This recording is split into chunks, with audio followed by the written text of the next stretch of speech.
invité nous propose une passerelle inattendue entre les lois de la physique et les grandes questions spirituelles. Agrégé de physique, enseignant en classe préparatoire, notamment à Stanislas à Paris, donc en classe préparatoire des grandes écoles, normalien Yves Dupont vient de publier un ouvrage intrigant et ambitieux, L'empreinte de Dieu dans le monde quantique. C'est aux excellentes éditions Guy Trédaniel. À la recherche de l'esprit créateur, au-delà de la matière, peut-on aujourd'hui penser Dieu avec les outils du physicien?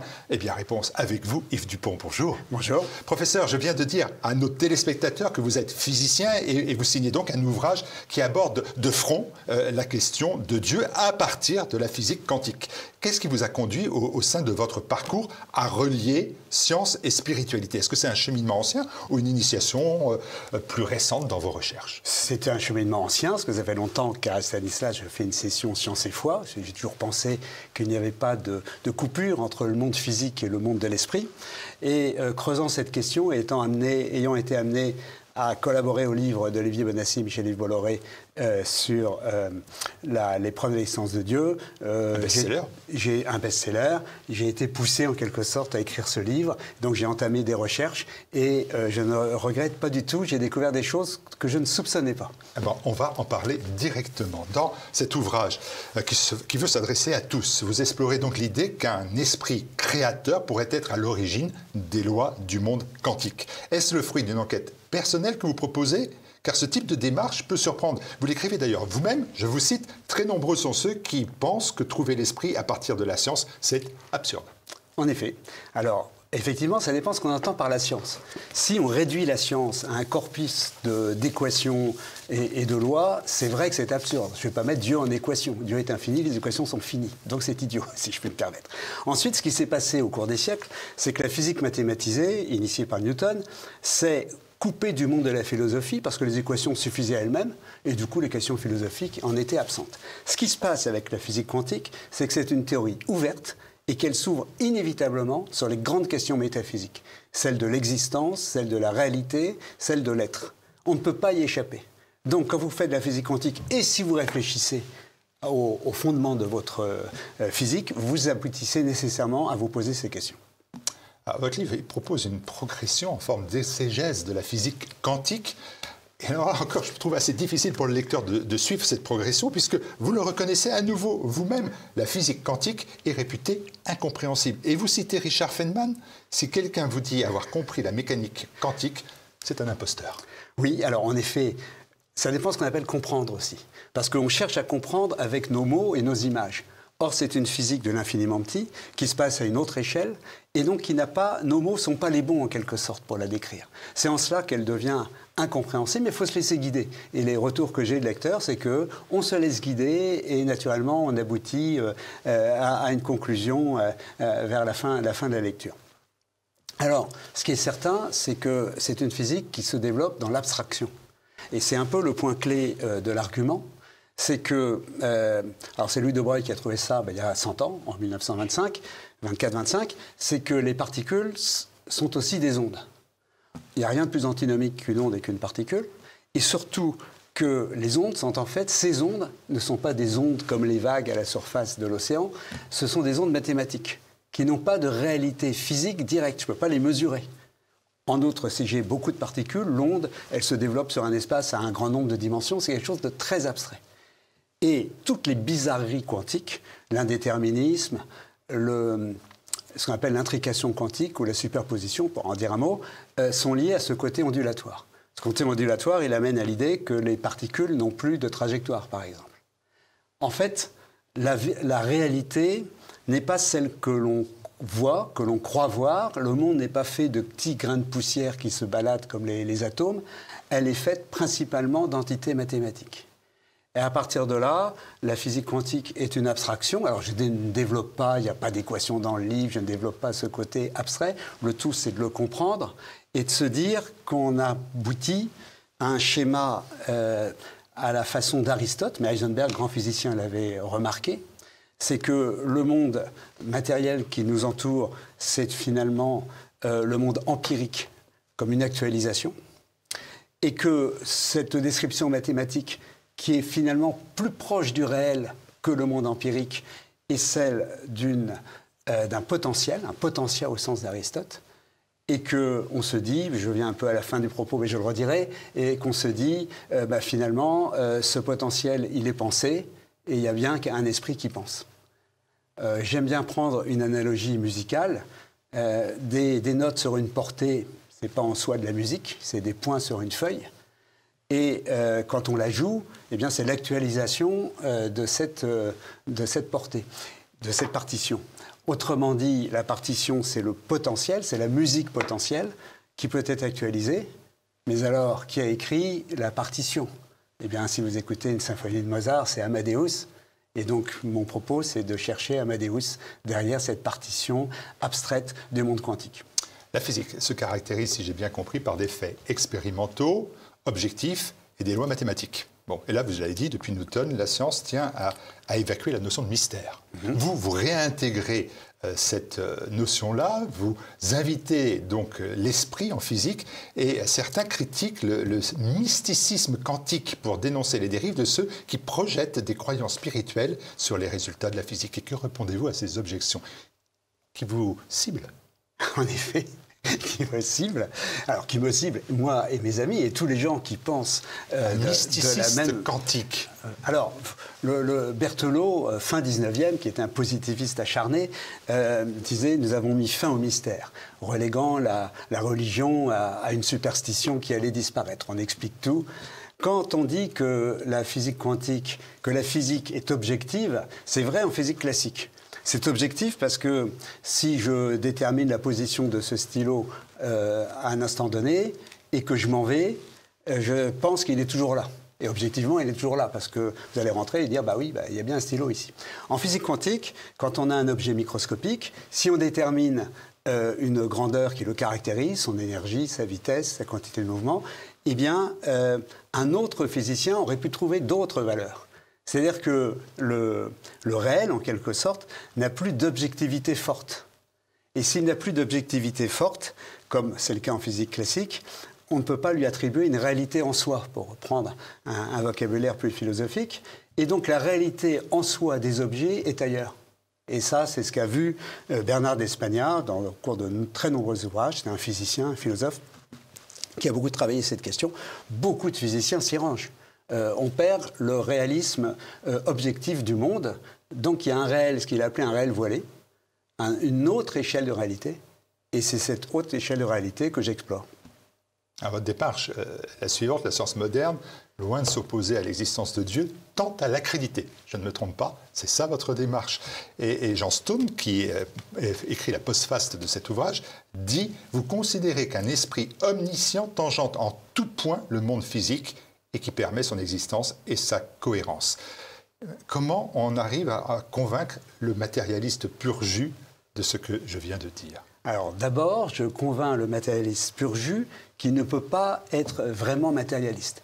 Parce qu'être matérialiste, c'est reconnaître une réalité ultime à la matière. Il n'y a que la matière. L'esprit est un produit finalement de la matière, donc ce n'est pas une réalité en soi.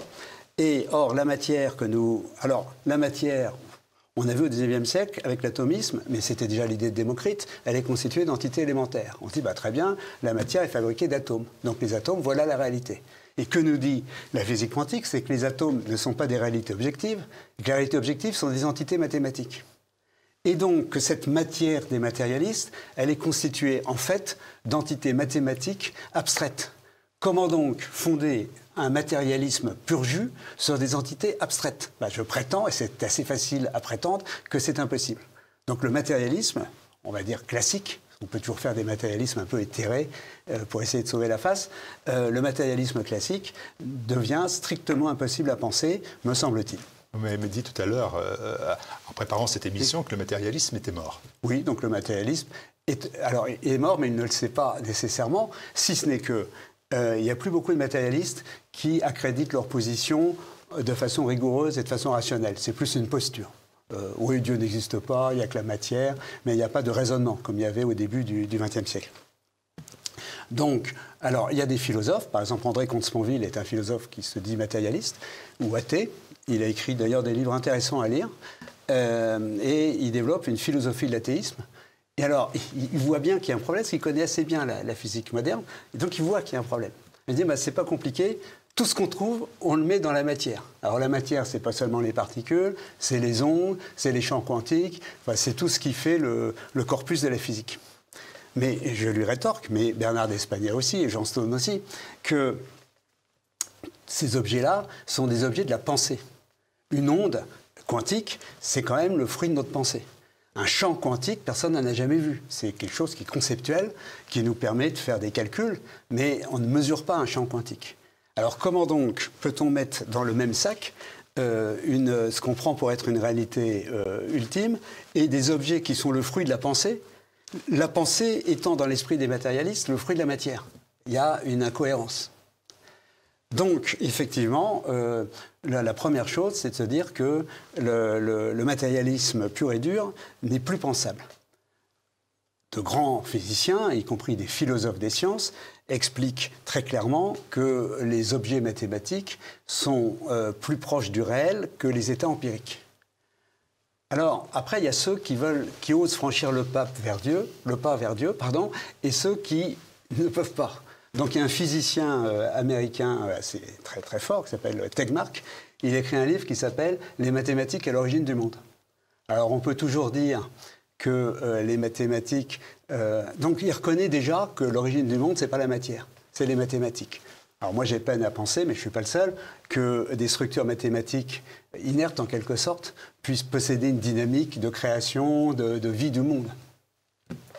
Donc si on franchit le pas... Et là, je peux me référer à la Genèse, c'est que pour passer des états, de l'état ontologique, l'être en soi, à l'état potentiel, à l'état empirique, il faut un transfert d'informations. Et que dit la Genèse? Ben précisément, Dieu dit, c'est la parole. Et la parole, c'est une information. Donc on est, alors je n'apporte pas une preuve, mais on est dans un cadre qui paraît alors très cohérent d'un Dieu omniscient à l'origine du monde, et qui, par son information, par sa parole, permet au monde de s'actualiser. Alors, je comprends votre postulat. C'est qu'il existe un esprit omniscient, vous avez dit le terme, qui supporte l'univers en permanence d'ailleurs. Mais quel est ce Dieu? Parce que de quelle façon vous l'imaginez? Car votre ouvrage il reste alors volontairement neutre de ce point de vue, ou même d'un point de vue purement religieux. Comment il est ce Dieu? Quelle forme prend-il? Eh bien, d'abord, je ne sais pas si beaucoup de gens répondent exactement à cette question. Moi, effectivement, je n'ai pas voulu m'avancer sur des questions plus religieuses et théologiques. Ça sera peut-être un... C'est la question, Yves Dupont, parce que bien évidemment, vous dites qu'il y a l'empreinte de Dieu. Mais tout le monde vous dit, mais quelle est cette empreinte? Comment vous la voyez? Comment il est? Il y a des représentations de Dieu physiques. Oui. Ça correspond à votre Dieu, à vous? Alors, je le dis parce que dans le chapitre un peu central, je prends le point de vue du croyant, sous-entendu du point de vue croyant catholique chrétien, pour constater que dans la religion chrétienne, il y a une interaction permanente, consubstantielle en quelque sorte, entre l'esprit et la matière. L'incarnation, c'est évidemment le passage de l'esprit à la matière, la résurrection de la matière à l'esprit. Et puis les miracles, la transsubstantiation. Donc, il y a un Dieu qui agit sur le monde. C'est ça que j'ai voulu montrer. Alors, il est omniscient, il est partout parce qu'il n'est pas dans la matière, donc il n'est pas localisé, et donc il est instantanément partout. Voilà, mais après, je ne me suis pas avancé pour en dire plus, parce que je n'ai pas voulu bâtir un système théologique. D'abord, je ne suis pas théologien, je suis physicien qui réfléchit à sa physique, mais j'ai souhaité simplement montrer au public que cette question est légitime et que, naturellement, on aboutit à cette idée d'un esprit omniscient. Cela dit, je vais un petit peu plus loin en citant les travaux d'un ami, Antoine Suarez, qui a beaucoup travaillé sur l'intrication quantique, mais qui a aussi un laboratoire de philosophie et physique quantique, qui donne l'image, finalement le monde, il s'actualise, parce que la physique quantique, elle donne des résultats imprévisibles, d'un hasard irréductible. Un hasard irréductible, c'est-à-dire qu'il n'a pas de cause physique. Un vrai hasard. On ne peut pas prévoir, quand vous faites un tirage, quel sera le tirage d'après. C'est un vrai hasard. C'est un hasard qui vient d'ailleurs. Il y a un physicien, qui est un de ses collègues, qui a écrit un livre, Nicolas Gisin, L'impensable hasard. C'est un hasard qui est hors de l'espace-temps. Alors, soit on se dit, il n'y a aucune cause à ce hasard, c'est un peu le jeu de dés d'Einstein, soit on se dit, il a une cause, mais qui est une cause qui est hors de l'espace-temps, qui est une cause spirituelle. Et donc l'image que développe, alors je n'ai pas le temps de l'exposer, mais c'est dans le livre, Antoine Suarez, c'est qu'en permanence, le Dieu omniscient envoie ces informations, il appelle ça ses anges quantiques, qui permettent au monde d'être actualisé. Et ça rend bien compte de l'intuition de saint Augustin de dire, si Dieu cesse de penser sa création, elle disparaît. En permanence, Dieu est derrière le monde et envoie ces informations pour l'actualisation. Yves Dupont, je vais poser ma question différemment. Vous êtes à Stanislas, disons que vous rencontrez un de vos élèves, disons qu'il est catholique, c'est une possibilité encore à Stanislas, je pense, et il me dit, professeur Dupont, Dieu que je prie, qui est-il? Comment est-il? Alors je lui dis, allez voir votre aumônier général qui répondra beaucoup mieux que moi. Mais par contre... Vous ne le rassurez pas donc? Si, parce que ce que je vais dire, c'est qu'une fois que moi j'ai écrit ce livre, et je pense une fois qu'on l'a lu, on prend davantage conscience que Dieu est en permanence à notre écoute, en quelque sorte, et dans l'action pour faire vivre le monde et nous faire vivre. C'est-à-dire qu'on est soutenu en permanence par Dieu. Et ça, c'est quand même quelque chose qu'on ressent un peu physiquement, je pense, quand on a lu l'argument qui est donné. Ça rejoint un peu la philosophie de Berkeley. Berkeley qui a développé une philosophie idéaliste, mais pas l'idéalisme platonicien, d'un idéalisme pensé par Dieu, justement, et qui a dit cette célèbre phrase « Être, c'est percevoir et être perçu ». Eh bien, Dieu, c'est l'être, c'est quand même la question métaphysique, qui est perçu, on le perçoit à travers sa création, et qui nous perçoit à travers nos échanges, nos sollicitations, mais aussi nos expériences physiques. Cette démarche, elle est à la fois scientifique, elle est quand même aussi philosophique. Elle suscite forcément des réactions contrastées. Déjà, le livre de Bolloré et Bonassi auquel vous avez participé a fait susciter la polémique et le best-seller d'ailleurs en même temps. Est-ce que vous avez perçu une forme d'ouverture chez vos collègues enseignants ou chercheurs, ou au contraire, est-ce que certaines réticences à aborder la dimension spirituelle de la science se sont renforcées? Alors, j'ai perçu certaines ouvertures de la part de collègues professeurs, mais de collègues de laboratoire aussi. De physique par exemple, ou de personnel de Stanislas. Après, les scientifiques, les chercheurs, les professeurs, ils sont à l'image du monde et de la société. Je suis toujours agacé par cette expression qu'on a entendue au moment du Covid, les scientifiques. Je me suis toujours demandé où étaient les scientifiques sur une île déserte entourée par une coupole de cristal. C'est pas les scientifiques, c'est des scientifiques. Chacun a sa philosophie, sa façon de voir. Et donc, dans le monde, il y a des gens très intelligents et très cultivés qui refusent de se poser des questions métaphysiques sur l'existence de l'être. Donc c'est pareil chez les scientifiques, ça ne les empêche pas de faire de la science stricte, c'est-à-dire faire des calculs, prévoir des résultats, faire des expériences, mais qui refusent de se poser ces questions-là. Donc il y a un peu de tout. Donc j'ai vu un peu de tout autour de moi. Voilà. Mais je vous pose cette question parce que en regardant, puis en lisant, tout ou partie de l'ouvrage, pas tout, des chapitres, un ou deux chapitres m'échappent complètement en termes de physique quantique, mais j'ai trouvé que c'était très structuré et qu'il y avait vraiment la volonté de faire plusieurs niveaux de lecture, c'est-à-dire que je me suis référé à comment dire, des explications peut-être plus simples, mais qui m'étaient destinées. Et au fur et à mesure de cette lecture, je me suis dit, mais à qui il s'adresse en priorité? Je me suis dit, est-ce que c'est aux chercheurs curieux de spiritualité, à ces collègues, à sa tribu de scientifiques qui voudrait convaincre, ou est-ce que c'est aux croyants qui sont en quête de fondements scientifiques, ou au lecteur tout simplement qui est en recherche de sens? On voit bien dans nos sociétés aujourd'hui qu'il y a chez les jeunes notamment une recherche de sens. Je crois que c'est un peu tout le monde. Souvent on m'a dit quelle est votre cible de lecteur? Je dis les gens qui me liront. Voilà. Et dans les gens qui me lisent, parce que j'ai quand même des retours, j'ai aussi bien des professeurs de lettres classiques qui ont été très intéressés, des croyants ou des non-croyants, ou des gens en recherche. Je crois qu'il y a un peu tout. Alors, au début, j'avais peut-être l'idée de m'adresser un peu à des scientifiques, et rapidement, je me suis dit non, mais faut que je m'adresse à tout le monde. Donc j'ai essayé de m'adresser à tout le monde, avec l'idée que selon les types de population, les croyants, ça va les conforter, parce qu'on nous assène, il y a des relents de scientisme dans la société. Scientisme qui voulait expliquer que la science va tout dire, tout expliquer en dehors de la religion. Bon, il y a ces relents-là, eh bien, là, on voit que la science ne va pas contre la religion, pour commencer, et que la science, au contraire, peut conforter les vues religieuses. Ça me paraît très important. Donc c'est vraiment la première cible. Après, l'autre cible, c'est plus des gens qui se posent des questions philosophiques, en effet, sur l'être, le matérialisme, l'existence de Dieu. Donc, je crois que j'y réponds. Après, je ne cherche pas nécessairement à être convaincant. Je montre que cette physique, elle ouvre des fenêtres. Elle ouvre des fenêtres sur des aspects totalement inattendus d'un monde qui va au-delà de la matière. Donc, je dis que c'est une théorie ouverte et qu'on découvre des choses inattendues. Vous ne cherchez pas à convaincre, mais vous êtes quand même quelqu'un qui cherche à convaincre. C'est-à-dire, vous êtes engagé. Oui, c'est engagé. C'est un gros mot pour les scientifiques, être un scientifique engagé. Bien, pour moi, non. Après, pour d'autres, je ne sais pas. Oui, non, mais je cherche à convaincre, c'est évident. Mais je laisse aussi chacun se faire sa propre idée, parce que c'est ce que disait le cardinal Ratzinger. Il y a autant de croyants que de façons de croire que de croyants, quoi. Donc il n'y a pas une façon de croire. Donc chacun va mouliner ça à sa façon. Et moi, je ne sais pas exactement à quelle façon. Donc c'est des ingrédients que je donne, mais je ne veux pas donner un schéma de pensée tout près, quoi.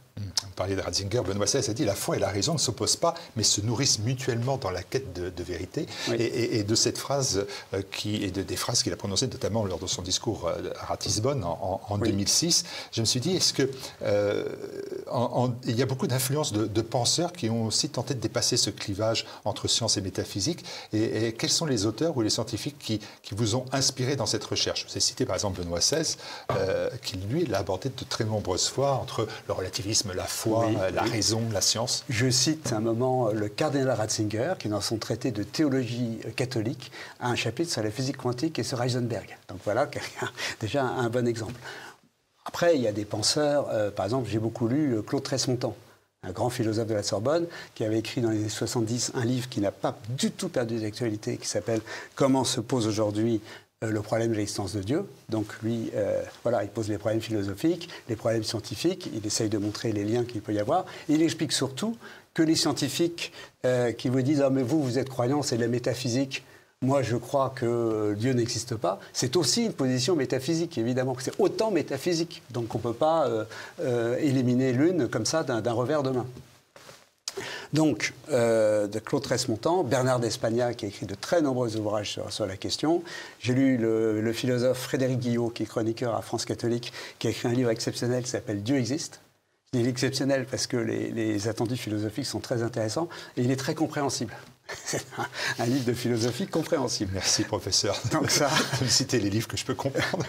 je le dis pour moi, en tout cas. Ensuite, il y a des physiciens américains, surtout, qui se sont posés ce genre de questions. On peut citer George Smoot. George Smoot qui a dit, en observant les images de fond cosmologiques, j'ai vu le visage de Dieu. Il y a en physique quantique, en Autriche, il y a le prix Nobel, co-prix Nobel avec un aspect, Antoine Zeilinger, qui dans son livre, entre autres, Le bal des photons, m'a cité Berkeley, justement, disant Dieu l'ultime observateur, et qui dit dans une conférence au Parlement de Vienne que la physique quantique, que Dieu a une place en physique quantique. En France, c'est plus tendu, parce que... alors pourquoi est-ce que... aussi, j'ai été très libre d'écrire ce livre. Moi, je dis ce que j'ai envie de dire. Personne, en particulier à Stanislas, ne va me brider, m'empêcher de parler, etc.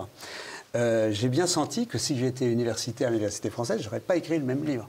Et on a des amis, directeurs de recherche, voire membres de l'Académie des sciences, qui font toujours extrêmement attention pour ne pas se positionner. Il y a une espèce de chape de plomb qui règne encore. Alors, c'est aussi peut-être une occasion d'ouvrir la parole, de libérer la parole.